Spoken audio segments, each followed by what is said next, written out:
Good morning, everyone. Have you ever paused to consider how the way you speak to yourself impacts your life?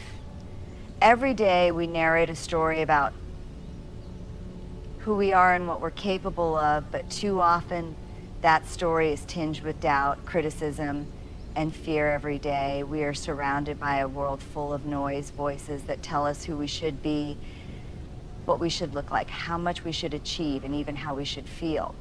These external voices can quickly drown out the most important one, the voice within. That's where the power of daily affirmations comes in. Daily affirmations aren't just words, they're anchors. They help ground you when the waves of doubt, criticism, and comparison threaten to pull you under. And think of them as seeds you plant in your mind every morning. When you consistently water those seeds with belief and repetition, they grow into the garden of your reality. Science has shown that affirmations work by rewiring the brain. The thoughts we repeat shape the neural pathways in our minds, much like carving a trail through a forest. The more often we take that path, whether it's one of negativity or positivity, the more defined it becomes. Affirmations help us carve pathways that lead to strength, hope, and resilience. But affirmations aren't magic spells. They aren't about ignoring reality or pretending that everything is perfect.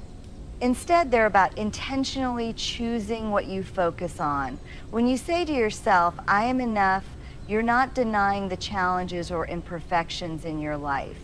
You're simply reminding yourself that your worth isn't dependent on external circumstances.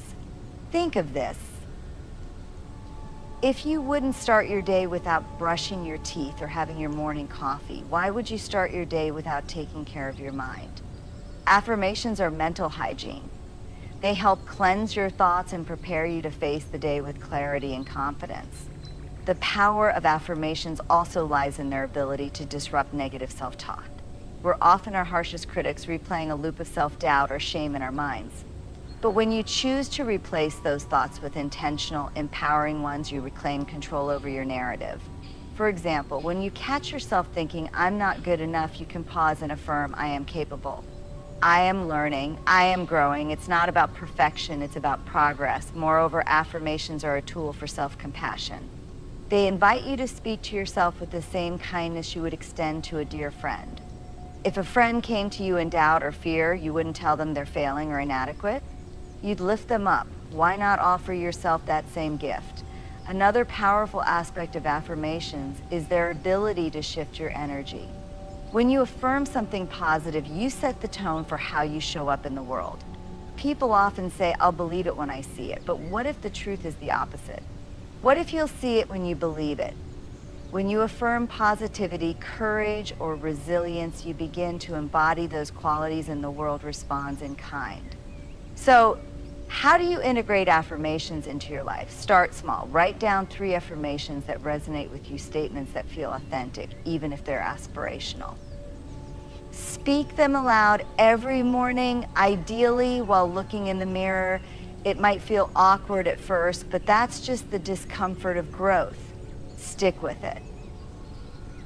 Over time, these words will start to feel like second nature, and they'll become a powerful part of how you view yourself and your world. Imperfection is a universal truth of being human, yet so many of us live in fear of it, as though being imperfect somehow diminishes our value. The truth is, perfection is not only unattainable, it's an illusion. And chasing it often leads to exhaustion, anxiety, and disconnection. The courage to embrace imperfection, on the other hand, can transform your life. Why is it so difficult to accept imperfection? From an early age, many of us are conditioned to believe that our worth is tied to how flawless we appear. We're taught to hide our mistakes, suppress our flaws, and present only the most polished versions of ourselves to the world. Social media amplifies this, offering a constant stream of curated images and stories that make everyone else's life look perfect. This creates an impossible standard, one that leaves us feeling inadequate and ashamed. But here's the truth, imperfection is where growth happens. It's in our mistakes and missteps that we learn, adapt, and become stronger. Think about a time when you faced a challenge or failed at something important. Wasn't that the moment when you discovered something new about yourself? Perhaps it was a newfound resilience, a deeper understanding, or even the realization that failure isn't the end, it's just a step along the way. Embracing imperfection requires courage because it asks us to be vulnerable. It's vulnerable to admit, I don't have all the answers or I made a mistake. It's vulnerable to show up as you are without the safety net of perfection to hide behind. But vulnerability is also the birthplace of connection, creativity, and authenticity. When you allow yourself to be seen in imperfections and all you invite others to do the same.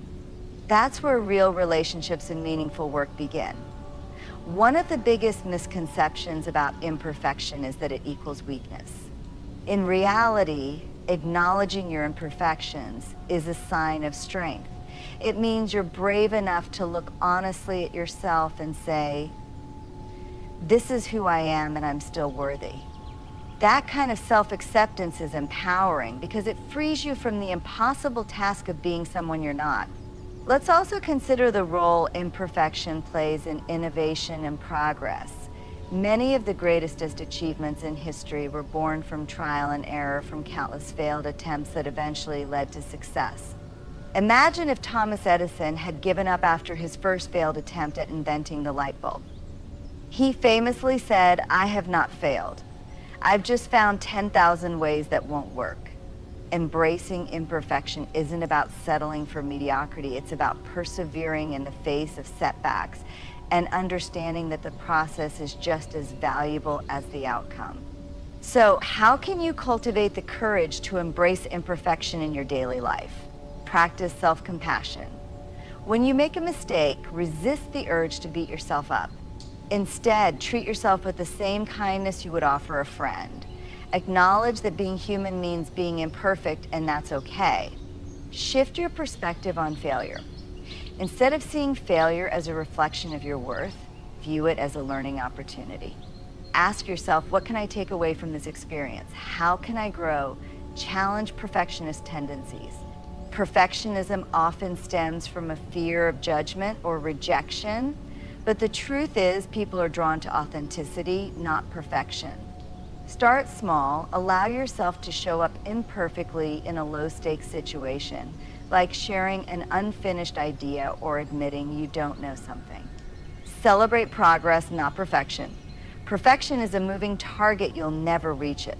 But progress, that's measurable and meaningful. Celebrate the steps you take, no matter how small, and recognize that each one brings you closer to your goals. Surround yourself with supportive people. Build a community of individuals who embrace and encourage authenticity. When you're surrounded by people who value you for who you are, not for who you're trying to be, it becomes easier to let go of perfectionism. When we think of strength, we often picture resilience, confidence, and control. Rarely does vulnerability come to mind. Yet, vulnerability is one of the most profound forms of strength we possess. It is the willingness to show up, to be seen, and to embrace uncertainty and emotional risk. Far from being a weakness, vulnerability is the foundation of courage, connection, and personal growth. In today's world, vulnerability is often misunderstood. It's seen as a sign of fragility or an invitation for others to take advantage of us. But let's reframe that perspective. Vulnerability doesn't mean exposing yourself recklessly or letting others walk all over you. It means being open and honest about your emotions, experiences, and needs, even when doing so feels uncomfortable or uncertain. The strength of vulnerability lies in its authenticity. When you allow yourself to be vulnerable, you're choosing to show up as your true self without hiding behind masks of perfection or invulnerability. This is a courageous act, especially in a society that often glorifies stoicism and self-reliance. To admit I'm struggling, I need help, or I don't have all the answers requires a deep inner strength because it invites uncertainty and relinquishes control. But vulnerability isn't just about personal courage, it's also about connection. Think about the people in your life you feel closest to. Chances are those relationships were built not on shared successes, but on shared struggles, honesty, and openness. When someone shares their fears, mistakes, or insecurities with you, it creates an unspoken bond. It's their willingness to be real that makes you trust them, respect them, and feel closer to them. Vulnerability is the glue that holds authentic relationships together. Ironically, we often admire vulnerability in others but fear it in ourselves. We respect people who speak openly about their failures, yet we're afraid to acknowledge our own. Why is that? Because vulnerability feels risky. It means stepping into the unknown and inviting the possibility of judgment or failure. But here's the truth: you can't experience meaningful growth, success, or relationships without taking those risks. Vulnerability is also an essential ingredient in creativity and innovation. Every great idea, piece of art, or act of leadership requires putting something personal on the line. When you share a new idea or express yourself creatively, you're exposing a piece of your inner world to others. You're risking critique, misunderstanding, or even ridicule, but without that willingness to be vulnerable, there would be no breakthroughs, no discoveries, and no progress. In fact, some of the most admired leaders and innovators in history were deeply vulnerable. They took chances, admitted their mistakes, and led with authenticity. Their willingness to be open about their challenges inspired trust and motivated those around them. People don't follow perfection, they follow authenticity. So, how can you begin to embrace vulnerability as a strength in your own life? Acknowledge your fears. Start by identifying what makes you hesitant to be vulnerable. Are you afraid of judgment, rejection, disappointment?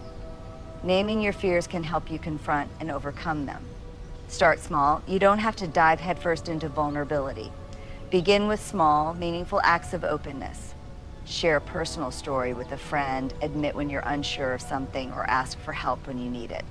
Reframe vulnerability as courage. Instead of viewing vulnerability as a weakness, see it for what it truly is, a bold act of courage. Each time you choose to be vulnerable, you're demonstrating strength and bravery. Embrace imperfection. Vulnerability and imperfection go hand in hand. Recognize that being human means being flawed, and that's not something to hide, it's something to embrace. Create safe spaces. Surround yourself with people who value and respect authenticity. When you feel safe and supported, it becomes easier to let your guard down and show up as your true self. Celebrate your courage. Each time you take a step toward vulnerability, celebrate it. Recognize that you're building a muscle, and with each act of openness, you're becoming stronger and more authentic. Understand that vulnerability is a journey. It's not something you master overnight. It's a practice, one that requires patience, self-compassion, and persistence. Let's not forget the rewards of vulnerability. When you embrace it, you unlock the ability to form deeper, more meaningful connections with others. You open yourself up to new opportunities and experiences. You gain the courage to pursue your dreams, even when the outcome is uncertain. And perhaps most importantly, you discover that your worth isn't tied to being perfect or invincible. It lies in being fully, authentically you. Vulnerability doesn't mean you won't face rejection, failure, or criticism. It means you're strong enough to take those risks anyway. Because at the end of the day, the only thing scarier than being vulnerable is living a life that's disconnected from your true self. If there's one relationship that profoundly shapes the quality of your life, it's the one you have with yourself. Yet for many of us, that relationship is fraught with harsh judgment, endless criticism, and unrealistic expectations. We become our own worst enemy, treating ourselves in ways we would never treat a friend. But what if instead we chose self-compassion over self-criticism? Self-compassion is the practice of extending kindness, understanding, and care to yourself, especially during times of difficulty or failure. It's not about avoiding responsibility or excusing mistakes. Rather, it's about acknowledging that you're human, that imperfection is a shared experience, and that you are worthy of love and respect, even when you fall short. Let's first explore what self-criticism looks like and why it can be so damaging. When you make a mistake or experience failure, does your inner dialogue sound something like this? I can't believe I did that. I'm so stupid. I'll never get it right. These words may seem harmless, but they carry a heavy emotional weight.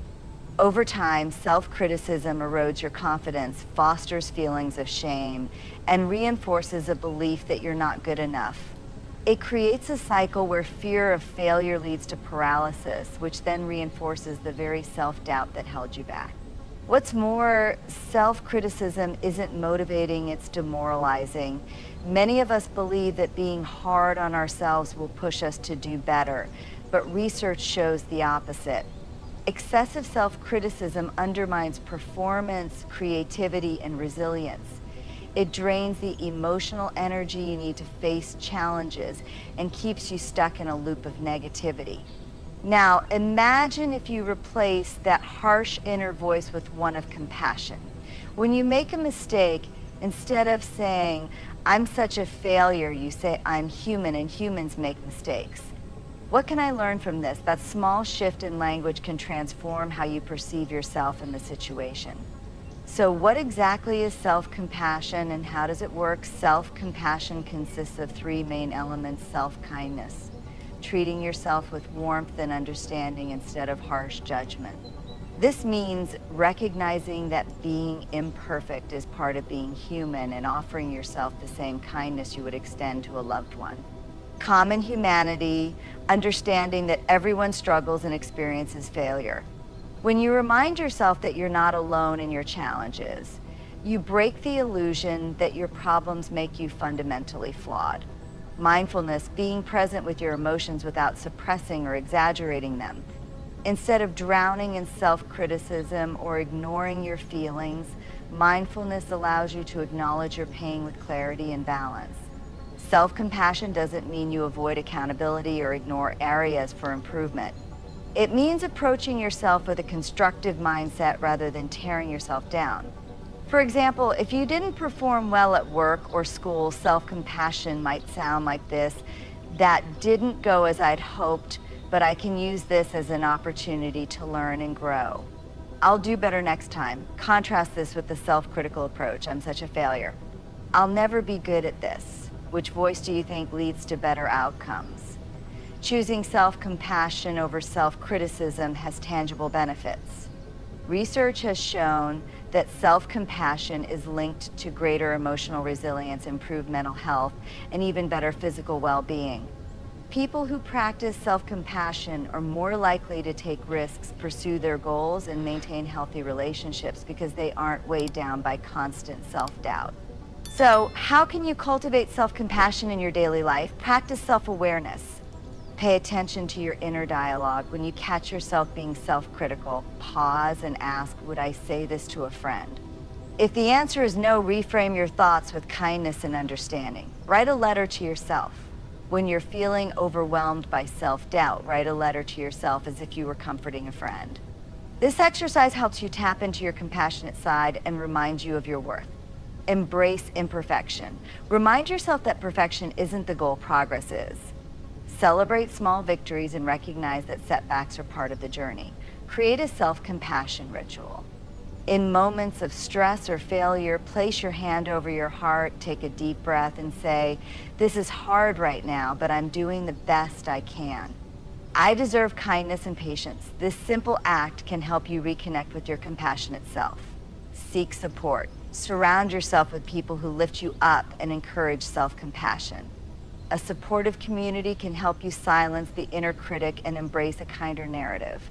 It's also important to understand that self-compassion isn't selfish or indulgent. In fact, it's the opposite. When you treat yourself with kindness, you build the emotional strength needed to support others. You can't pour from an empty cup. Self-compassion fills that cup so you can share it with the world. Resilience is often thought of as the ability to bounce back from hardship, to weather life's storms with grace and determination. But what if I told you that one of the most powerful tools for building resilience isn't found in toughness or grit alone? It's found in gratitude. Gratitude, at its core, is the practice of acknowledging and appreciating the good in our lives, even when faced with challenges. It doesn't mean ignoring pain, struggle, or adversity. Instead, gratitude allows us to shift our focus, even momentarily, from what's going wrong to what's still going right. It's a mindset that fosters hope, perspective, and strength. It brings joy, sorrow, triumph, and failure. Resilience is the skill that helps us navigate these highs and lows, and gratitude is the lens that helps us see the meaning within them.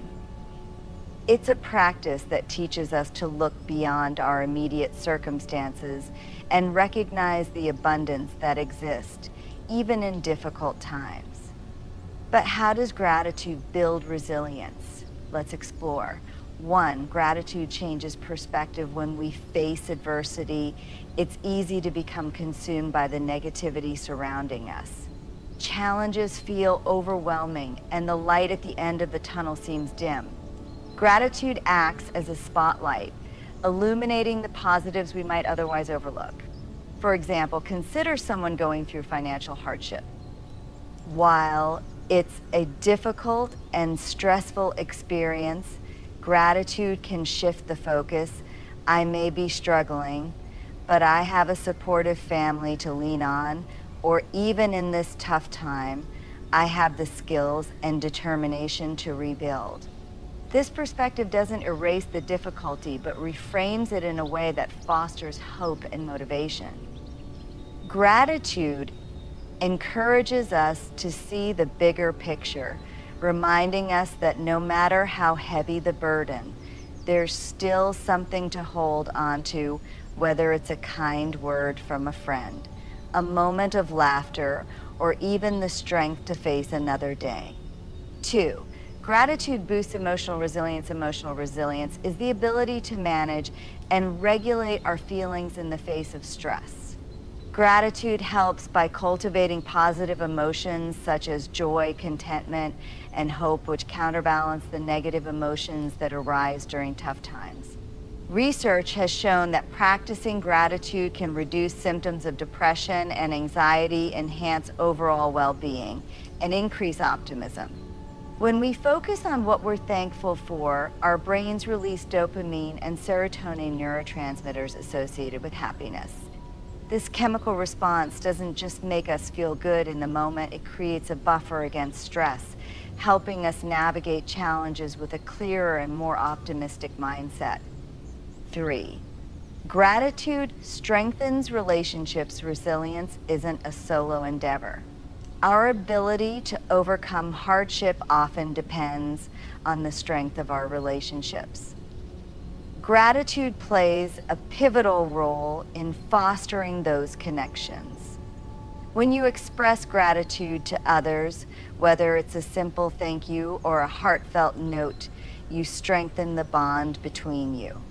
People feel valued and appreciated, which deepens trust and support. During difficult times, having a strong network of friends, family, or colleagues to lean on can make all the difference. Gratitude also reminds us of the people who have shown up for us, even in small ways. Recognizing their kindness reinforces the belief that we are not alone, which is a cornerstone of resilience. 4, gratitude encourages adaptability. Resilience requires adaptability, the ability to adjust to new circumstances and find solutions to unexpected problems. Gratitude fuels this adaptability by fostering a mindset of abundance rather than scarcity. When we focus on what we have instead of what we lack, we're better equipped to identify resources, opportunities, and alternatives. For instance, someone facing a career setback might practice gratitude by acknowledging their skills, experience, and the support of their network. This shift in focus can inspire creative thinking and empower them to take proactive steps toward a new opportunity. Gratitude also cultivates patience, which is essential when navigating uncertainty. It reminds us that while the road may be difficult, there are blessings along the way, and that perseverance often leads to growth.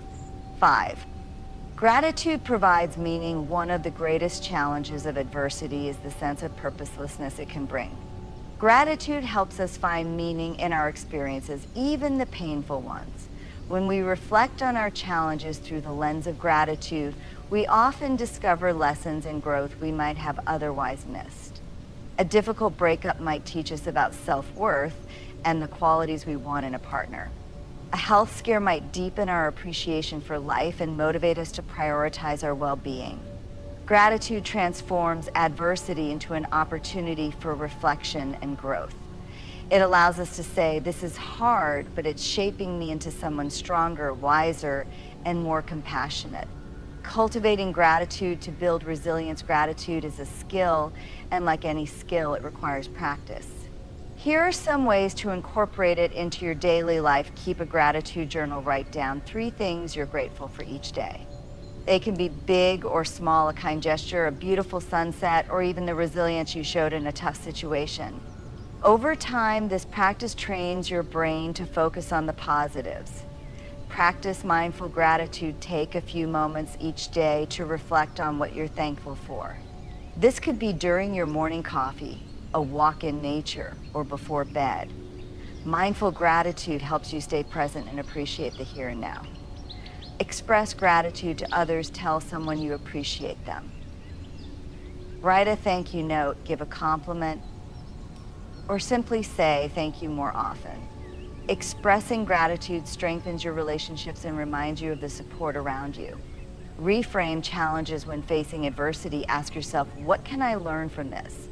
What am I thankful for in this situation? Reframing challenges with gratitude helps you see them as opportunities for growth. Celebrate small wins. Resilience is built in the small moments. Celebrate your progress, no matter how minor it may seem. Gratitude for small victories fuels the motivation to keep going. The resilience gratitude cycle. Gratitude and resilience create a positive feedback loop. The more you practice gratitude, the stronger your resilience becomes. And as your resilience grows, you're better equipped to find gratitude even in difficult times. Life will always bring challenges, but gratitude gives us the strength to face them with grace and hope. It reminds us that even in the darkest moments, there's light to be found. So the next time you're struggling, pause and ask yourself, what can I be grateful for right now? It might be the smallest thing: a breath, a smile, or the fact that you're still standing. But in that moment, that gratitude will be your anchor, keeping you steady and helping you rise. Because resilience isn't just about surviving, it's about thriving. And gratitude is the key. In the tapestry of life, challenges are inevitable. We encounter setbacks, heartbreaks, and uncertainties that test our strength and resolve. But within each challenge lies an opportunity to grow, to rise, and to redefine what it means to live a fulfilling life. The threads of resilience and gratitude are what weave this tapestry together, creating a foundation that sustains us through life's storms. By choosing self-compassion over self-criticism, we nurture a kinder, more supportive relationship with ourselves. By embracing vulnerability as strength, we connect authentically with others and discover the courage to show up fully, even in uncertainty. And through gratitude, we find perspective, emotional balance, and the ability to see light even in the darkest of moments. These principles are not just fleeting ideas or temporary fixes, they are practices, habits of mind and heart that require intention and commitment. They remind us that life is not about avoiding struggle, but about embracing the lessons, connections, and growth that come with it. So let us cultivate gratitude for the small joys, the unseen blessings, and the opportunities to learn and evolve. Let us show ourselves the same compassion and understanding we offer to others.